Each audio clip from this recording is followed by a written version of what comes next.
recogiendo un poquito de información. Vamos a comenzar por John, nuestro subdelegado. John, coméntame. ¿Qué características histológicas importantes consideras que tiene el vaso? Ya que su principal función es la hemocaracterización, o sea, la destrucción de células como trocitos, que son bacterias, que le explican pequeñas restas de hierro, que contienen linfocitos, que se hacen en una cantidad que otros, como puede ser macrófagos, ¿En teoría les ayudaron a reconocer esas células? Sí.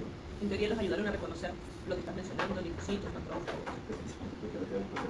¿Ah? Al final creo que retiran un rato de la clase. Bueno, pero lo que leíste después para complementar, ¿no? Lo que has traído para casa, para la clase. ¿Y histológicamente qué se espera encontrar? Al ser un órgano parenquimatoso, los óvulos, su cápsula, su estroma, bueno, su estrófilo, su parénquima. Por lo que vi, su parénquima es un poco más ¿Recuerdas qué puedes encontrar en el parénquima que lo caracteriza el vaso como para reconocerlo en la lámina? ¿Okay? Bien. Dayana, coméntanos. ¿Qué características tiene histológicas lo mismo? La bursa de Fabricio. ¿Qué esperas encontrar en la bursa? A nivel histológico.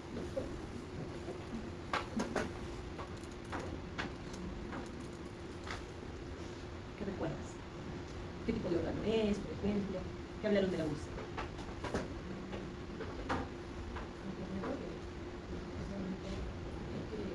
Para detectar las enfermedades que puede tener el ave, es lo primero que se busca. Se busca el ave que ya está más débil y ahí se puede ver cuál es el problema o enfermedad que tiene. Eso se podían ver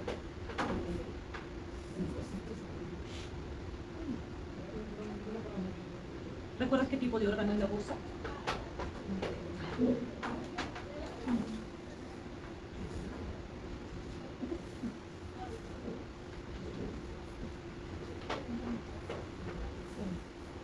Más o menos, o membranoso. ¿Sí? Mía. ¿Qué caracteriza a la médula ósea? ¿Qué esperas encontrar en una médula ósea y qué función tiene? Chicos, silencio. En la médula ósea mayormente encontramos linfocitos de tipo T y B. También encontramos una médula, por eso mencionó médula roja y médula amarilla. En la médula ósea se dan la maduración de estos linfocitos. Mayormente la maduración del B, porque solamente se da reducción del T, más no madura acá. De ahí... ¿Cómo diferencias lo que mencionaste como la roja y la amarilla? ¿Cómo sé que estoy viendo roja y cómo sé que estoy viendo amarilla? En la médula roja encontramos bastantes vasos sanguíneos, abundantes vasos sanguíneos. Y es la zona más interna. En la zona más externa está la médula amarilla. ¿Qué es? ¿Qué cosa? ¿Cómo es? ¿Qué? ¿De qué está conformada? ¿Cómo sé que es médula ósea amarilla? Encontramos tejido reticular que se posiciona en forma de redes, mayormente acompañado de adipocitos.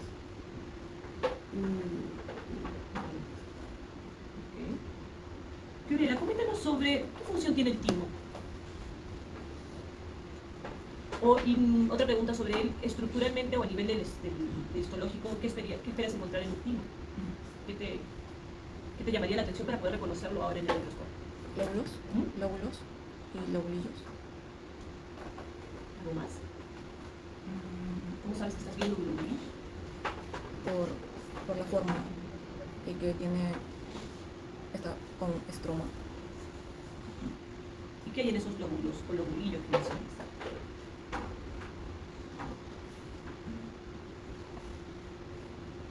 ¿Función? ¿Alguna idea? ¿Por qué mencionaron al timo en este capítulo del linfoide?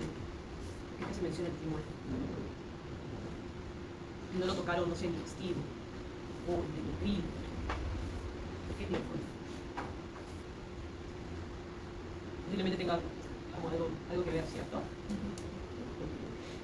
Bien. Creo que es sumamente importante, en general, traer de las características estructurales, ¿no? Yo siempre pido que en la teoría pues, rescaten para la práctica a nivel estructural qué es lo que espero encontrar. Si es un órgano parenquimatoso, si es membranoso, si en caso lo podemos clasificar, ¿sí? Que no va a suceder eso al 100% el día de hoy, se van a dar cuenta por qué. sino también lo que se espera encontrar. Porque si yo traigo la información de lo que espero encontrar, voy a poder mirar la lámina histológica de ese órgano y voy a intentar, en base al tema que he trabajado, en base a la relación de láminas que yo siempre pongo, poder orientarme en qué órgano posiblemente estoy observando, ¿no? Y no caiga la imagen, ¿no?, en un saco vacío, ¿no? Sino es como que traigamos esa información. Posiblemente no el 100%, y por eso estoy aquí yo, sino que también nos orientemos en lo que se espera encontrar, ¿bien? Lo que les va a ayudar también a ahorrar el tiempo y utilizar ese tiempo en aprender el órgano en la práctica para solamente reconfirmar características estructurales. Entonces puede trabajar con unas solidas. La próxima semana haré lo mismo en circulatorio, pues sobre las venas, arterias, corazón, calibres de vasos, capilares. Definitivamente trataré de, aparte de que sea parte de un poco de la participación como nota, es también como qué es lo que están trayendo a la práctica. Entonces, si, por ejemplo, esta semana me dijeron, profesora, pero este es tema de tal, el profesor lo dijo muy superficial. Ok, pero la pregunta es, ¿tú entendiste dentro de eso superficial? ¿Entendiste lo que querías plasmar o rescatar, la parte estructural? Porque eso es lo que nosotros vamos a ver en la práctica, ¿cierto? No, profesor, entonces, ¿dónde está tu boca la pregunta? ¿Cierto? Porque muchas veces el profesor espera, no esperen que el profesor diga alguna pregunta, ¿cierto? Entonces, si no me quedó claro alguna cosita, ¿no?, levantamos la mano para que te... Porque la idea de la teoría y las 4 horas que tienen ahí es lo que suplíamos nosotros o complementábamos nosotros en la práctica cuando la práctica duraba 4 horas. ¿Cierto? En la práctica cuando dura 4 horas, pues nos dejaban el análisis profundo, estructural del órgano a nosotros. Entonces pasaba toda la lámina por acá, la proyectaba y de ahí revisábamos juntos, ¿sí? Entonces había como más tiempo de trabajo. En cambio ahora la teoría suple toda esta información y ustedes aquí vienen a analizar estos detalles que ustedes captaron en la teoría para identificar el órgano, ¿sí? Así que no lo olviden, ¿bien? No lo olviden, es sumamente importante. Mi única preocupación sería, ahora es nuestro primer sistema, vamos tranquilos. Mi preocupación sería que si yo sigo de esta forma, se les va a acumular cosas. Entonces están tratando de aprender linfoide cuando están hablando de circulatorio y ya ahí nomás están hablando de endocrino. Entonces como que se les va a juntar todo. Entonces la idea es que cuando vengan, recojan esa información. ¿Sí? Estoy yo, obviamente, para guiarlos. Quiero ver los atlas, saquen sus tablets, saquen sus libros. Quiero ver que los esté acompañando. Eso no solamente es mi celular y lo que me dice la profesora y lo que anoto en mi mensaje de la foto, sino que yo quiero que comparen y que lo busquen en el atlas para que realmente se accionen qué órgano es. ¿Sí? Bien, eso es importante. Ok, aquí están las láminas, como siempre yo los coloco en la semana, esta es la semana número 5, y acá están las láminas de órganos hematopoyéticos y linfoides. ¿Sí? Ahora, son 7 láminas, de las cuales solamente 5 son órganos, ¿sí? Y las vamos a considerar como órganos, ¿sí? Está la médula ósea, considerada a nivel estructural, porque lo vamos a ver en la médula ósea, no como se ve en el bacha, por si acaso, porque la médula ósea en el bacha se ve como citología, ¿sí? Porque realmente lo que nos interesa analizar de la médula ósea son las estirpes, ¿sí? Todas las estirpes que formarán, en mucha de la proporción, las células precursoras de los elementos sanguíneos, ¿no? Eritrocitos, leucocitos, plaquetas, etc. ¿Bien? Pero nosotros vamos a ver a la médula ósea tal cual mencionó Mía mencionó la médula ósea roja y amarilla, vamos a ver esa división, esa estructuración de la médula ósea, ¿sí? No vamos a hablar acá de hueso por si acaso, vamos a hablar del órgano hematopoyético, ¿sí? Y la médula ósea a nivel histológico se considera un órgano parenquimatoso, si bien no tendrá una cápsula, pero sí tiene un parénquima y un estroma, como mencionó Mía, de fibra reticular, que no se observa, pero el parénquima sí, y ahí entran a tallar las médulas óseas, ¿sí? Las 2 tipos de médula ósea. Por otro lado, sí, ya tenemos órganos que tanto macro, en la parte anatómica los han visto, y la parte micro los han vuelto a revisar en la teoría. El nódulo linfático. El nódulo linfático, por si acaso, el nódulo linfático es el órgano que posiblemente en la teoría, si lo han visto o lo han leído en el atlas, le dicen ganglio linfático, ¿sí? A ese ganglio linfático, ese término ganglio a nivel linfoide ya no se utiliza, ¿sí? No significa que esté mal. Yo pongo ganglio linfático y te tacho porque ese no es el órgano, no. Ganglio ya no se usa, el término ganglio, pero ha pasado a llamarse nódulo linfático. Y es el que ustedes, por ejemplo, palpan cuando hacen la inspección clínica en una consulta veterinaria, ¿cierto? Y ven si tiene dolor, hinchazón, si hay temperatura, ¿no? Son órganos palpables, que cuando uno los han cortado han visto una diferenciación córtico-medular, también macro se observa, lo van a analizar mucho cuando hagan las necropsias en patología, y es un órgano muy trabajado en patología en general, ¿sí? Hay mucho cambio en el nódulo linfático y te da mucha información. Bien, entonces lo que ustedes presentaron o vieron como un ganglio linfático, nosotros lo vamos a llamar nódulo linfático, ¿sí? Y el término nódulo linfático ya es exclusivamente, ya saben, en el órgano palpable. Y lo que ustedes vieron como nódulo linfático en la teoría, por ejemplo, esa estructura oval o circular que tiene una corona, un centro germinativo, ¿cierto? Eso es un tejido linfoide, ¿bien? Que ahora le vamos a dar el nombre correcto, ¿ok? Yo les voy a dar el nombre correcto, o mejor dicho, el nombre actualizado, el término actualizado, porque así lo van a tratar en patología, así se van a referir a él en inmunología, ¿sí? Y así también lo van a ver en clínica. Entonces, la idea es que ahora actualizando un poco estos términos que a veces el linfoide pues, es muy ambiguo, vamos a trabajarlo acá, ¿sí? Vuelvo a repetir, no significa que lo que le dijeron en la teoría está mal, no, son solamente actualización de ciertos términos que va a ser más compatible y les va a ayudar a entender lo que viene en los cursos a posteriori, ¿bien? Después tenemos al vaso, a la bursa de Fabricio y al timo. Estos órganos nosotros los podemos categorizar como qué tipo de órgano es, ¿no? Dentro de estos, el único órgano membranoso, ¿cuál es? La bursa de La Fabricio. bursa o bolsa de Fabricio. Bien, los demás son parenquimatosos. Ahora, ustedes vieron las tonsilas, ¿cierto? Las En amígdalas. teoría, y vieron las placas de Peyer, Sí. ¿ok? Esas son conocidas con las siglas MALT. ¿Alguna vez han escuchado de las siglas MALT? Mucosa asociada a tejido linfoide. Al revés. Mm. Tejido linfoide asociado a una mucosa, ¿cierto? Estas siglas MALT van a ser específicas de acuerdo a este tejido linfoide que pueda estar en distintos sistemas. Por ejemplo, se asocia al tracto gastrointestinal, se puede asociar el MALT al tracto respiratorio, se puede asociar el MALT al tracto urogenital, ¿sí? ¿Podemos encontrar MALT en estos sistemas? Sí. Y aquí hemos puesto dos ejemplos de MALT, ¿bien? Sus siglas están en inglés, pero si nosotros lo leemos de atrás hacia adelante es tejido linfoide asociado a mucosa. Por ejemplo, en el tracto gastrointestinal les dicen GALT, ¿no? Porque viene la parte gastroentérica. Si fuera el tracto respiratorio, más que todo asociado a la parte bronquial, dice BALT, de bronquios, ¿sí? Y así va siendo específico de acuerdo a la ubicación. Lo coloco acá porque en patología van a hablar de MALT, van a hablar de BALT cuando vean, por ejemplo, parénquima pulmonar y vean bronquios. Y vean un aumento de este tejido linfoide, le dicen hiperplasia del BALT, ¿sí? Porque significa que el animal está respondiendo ante algún agente, ¿cierto? Y eso es un patrón importante, no tanto de lesión, sino de respuesta inmune. Entonces, este tipo de siglas que lo van a resaltar y lo van a volver a tocar, seguramente esto no tenía que ver un poquito o ligeramente en anatomía cuando hablaba de las tonsilas, por ejemplo, ¿sí? O las placas de Peyer. Yo conocía las placas de Peyer y siempre lo menciono en anatomía. Claro, porque el animal formalizado estaba bajo un proceso entérico. Porque las placas de Peyer no se ve si el animal está bien, a ese nivel. Pero en este caso sí se veían, y se veían esta forma redondeada, medio ovalada de relieve, interesante, las placas de Peyer, ¿sí? Y yo las vi ahí, después las vi histológicamente, ¿bien? Ok, entonces, la pregunta es, ese tejido linfoide, si estamos hablando de las tonsilas, ¿a qué mucosa se asocia? ¿Cuál es la mucosa que está cercano a este tejido linfoide? ¿Dónde están las tonsilas? Las amígdalas. O las amígdalas, que es lo mismo. ¿Dónde están? Por el telón del... No sé cómo explicar. ¿Dónde están? ¿Cómo ven, doctor, sus amígdalas? Nos baja la lengua. No. Esófago. No se abre la Lo que veas que el boca, esófago. baja la lengua y ahí nomás ves si están inflamados. Sí. ¿Dónde están las tonsilas? Ustedes, señores de anatomía, con sus referencias y términos anatómicos, ¿dónde están? Por el paladar profundo. No, pero... Ok, entonces, si está a nivel posterior de la cavidad oral, ¿a qué mucosa se asocia entonces? ¿A la mucosa de quién? ¿Bronquial? Ay, ya te entro bien. No, gastrointestinal. No he dado amigdalitis, no se me hagan los sanos, ¿sabes? No se me hagan los sanos. No se los han dicho.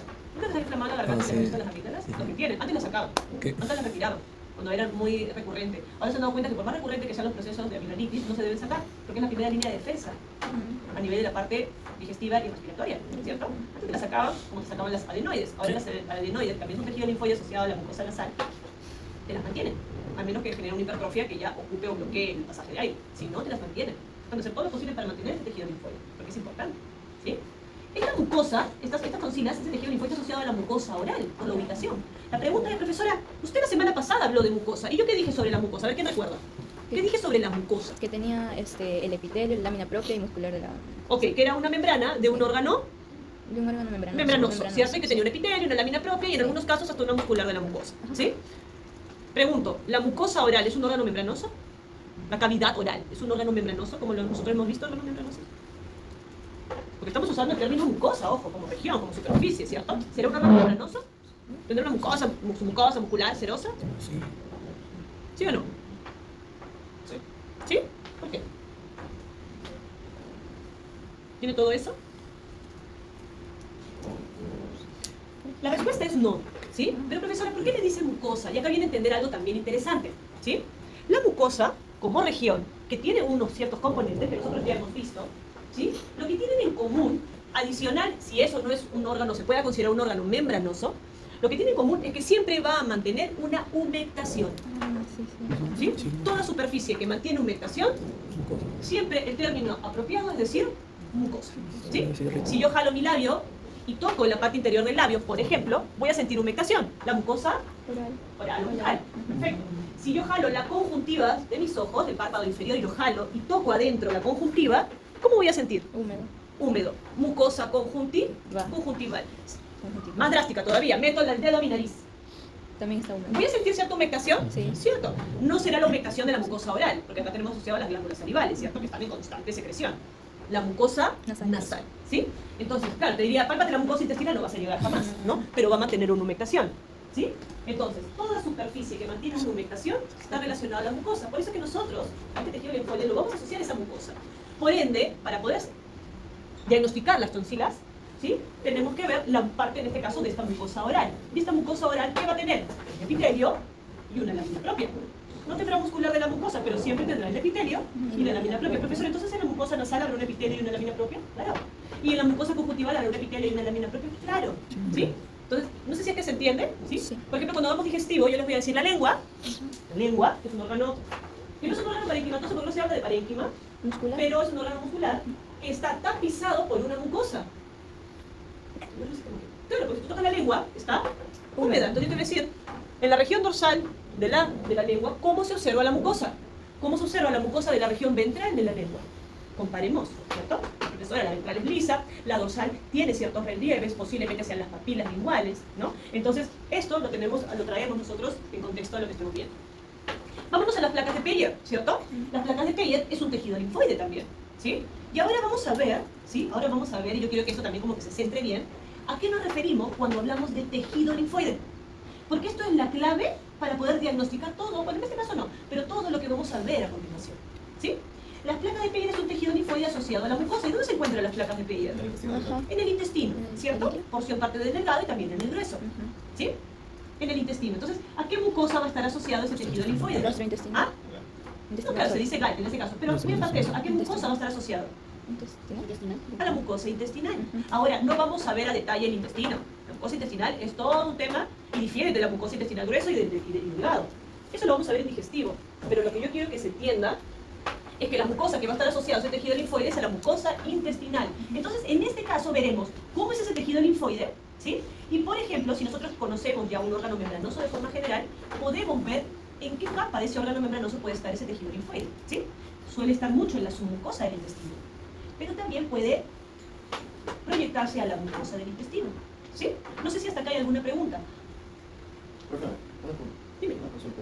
No sé si leí mal o entendí mal, pero en el Bansha, cuando estaba viendo las placas de Peyer, creo que estaba en la sensación de que es como un nódulo linfático encontrado en el intestino. O es diferente.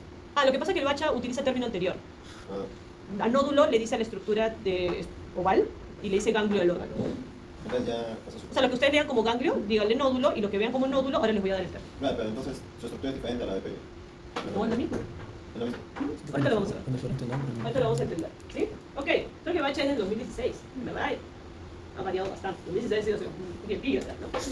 Esto también está en las diapositivas del Canvas. ¿Sí? Esto está también acá. No te mandé foto. Él está en el Canvas, pero está bonito. Notable para que quede bonito. Bien, esto quiero que lo consideren. ¿Por qué, profesora? ¿Por qué lo tengo que considerar? ¿Por qué me importa a mí acá, ahora, el día de hoy, el tejido en órganos linfoides? Porque es la base del reconocimiento del órgano linfoide. Sabiendo que el tejido linfoide tiene como la célula primaria importante, ¿a quién? Linfocito. Al linfocito, pero no es la única, ojo. No. No es la única, ¿sí? Por ahí, por ejemplo, yo menciono macrófagos. Sí, también. Yo podría agregar, por ejemplo, células plasmáticas, ¿cierto? Y otro tipo de carga celular. Ahora, pero el linfocito es nuestro mayor protagonista, ¿sí? De ahí jalamos el nombre.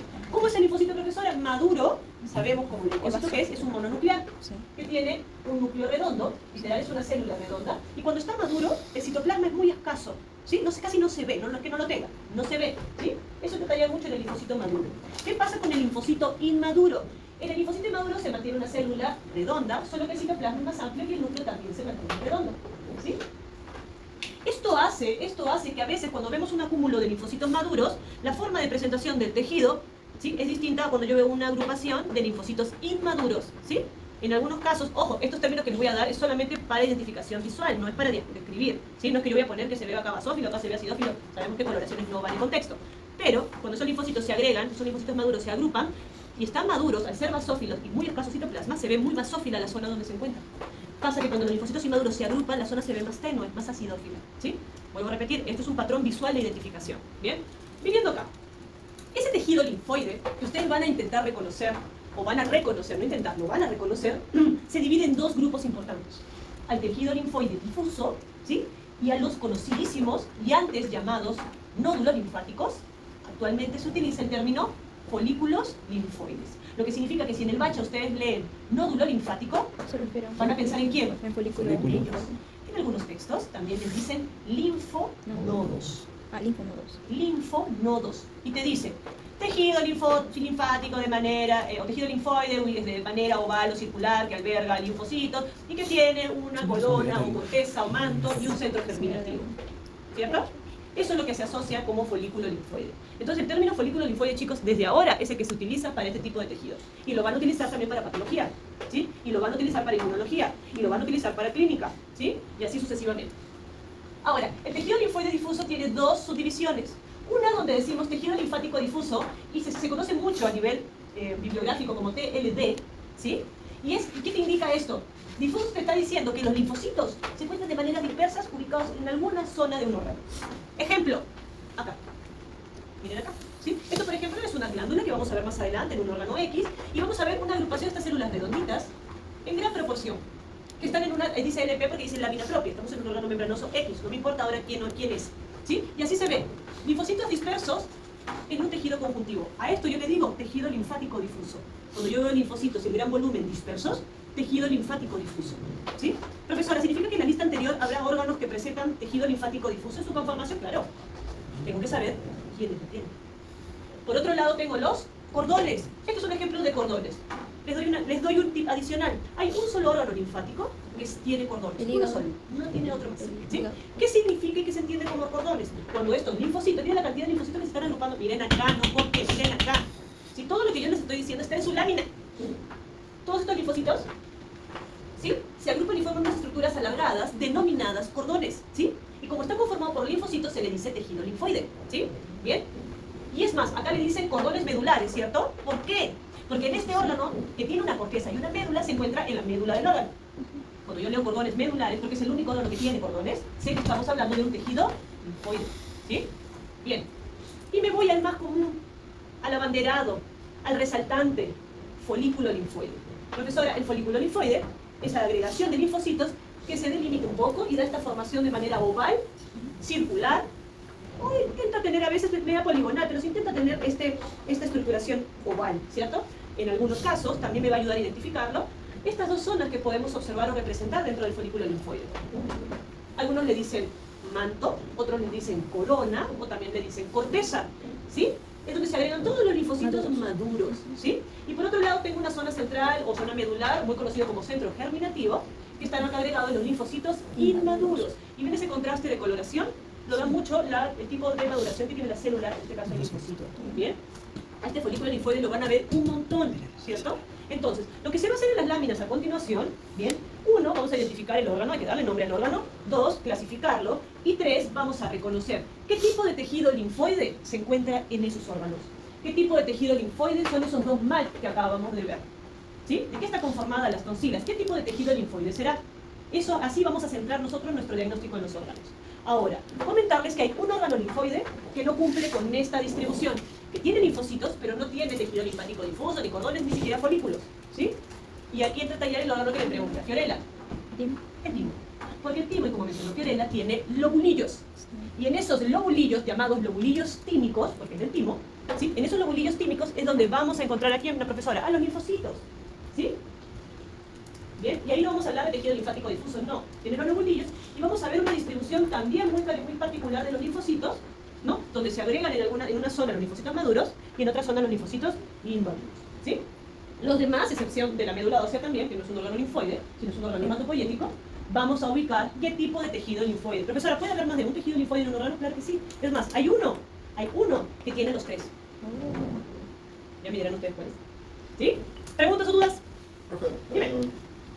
los cordones dijo que cuando están en la zona medular se llama cordón medular. Si se encuentra entonces en la otra zona, en la corteza, Cuando se serían pega. cordones Igual. orbital. No, no. En ese órgano están en la médula. Hay un solo órgano que los tiene. No hay otro más. ¿Sí? Entonces, si hay un órgano que los tiene, y yo les he dicho que hay un órgano que tiene los tres, entonces están en ese. Específicamente. ¿Sí? Ahora, yo creo que entiendo la idea de cordones como tejido linfoide y después le doy el nombre, porque con el bacha, con la bibliografía que han traído, van a ver los términos acorde al órgano, ¿cierto? Y a la ubicación. Por ejemplo, los bulillos en el timo, los bulillos tímicos, porque cuando vamos, por ejemplo, testículo, cuando vamos, por ejemplo, páncreas, yo le voy a decir los bulillos pancreáticos, ¿cierto? Entonces vamos a ir diferenciando uno de otro. Ok, vamos entonces, esto lo voy a dejar acá, no se preocupen, y vamos a pasar a revisar las láminas. ¿Sí?